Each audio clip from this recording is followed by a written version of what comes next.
Қайырлы күн достар. Ұлыстың ұлы күні Наурыз мерекесі құтты болсын. Бүгінгі мейрамға орай сіздермен Наурыз көженің рецептісімен бөліскім келеді. Міндетті түрде видеоны соңына дейін қарап, рецепті өзіңізге сақтап алыңыз. Ең алдымен етіміз бен шұжығымызды жақсылап жуып, кастрөлімізге су құйып, 1 сағаттай салып қайнатып аламыз. Тұз салуды ұмытпаймыз. Бір қайнаған сорпамыздың көбігін алып тастаймыз. Бізге қажетті заттар арпа, жүгері, маш, айран, құрт және кеспе қажет болады. Арпа, жүгері, машымыздың үстіне қайнаған суымызды құйып 40 минутқа бұқтырамыз.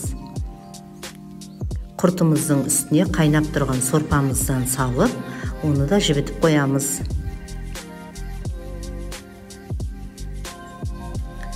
Жұмсарып піскен етімізді сорпамыздан шығарып аламыз.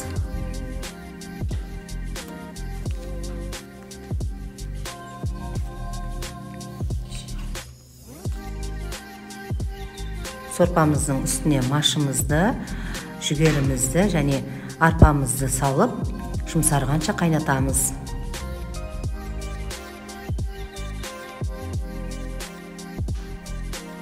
Шығарып алған етіміз бен шұжығымызды майдалап сақтап тураймыз.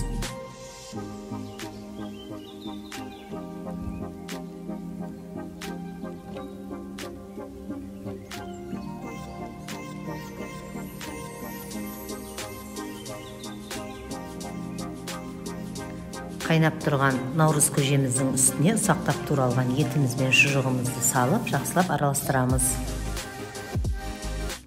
Құртымызды жақсылап езіп аламыз. Қайнап тұрған көжеміздің үстіне кеспемізді салып, тағы да бір қайнатып аламыз. Наурыз көжеміз пісті. Піскен соң астын өшіріп, 10 минуттан соң құртымыз бен айранымызды саламыз. Ыстықтай салуға болмайды, айран іріп кетуі мүмкін. Соның үшін 10 минут қойып соң саламыз. Наурыз көжеміз дайын. Ас болсын.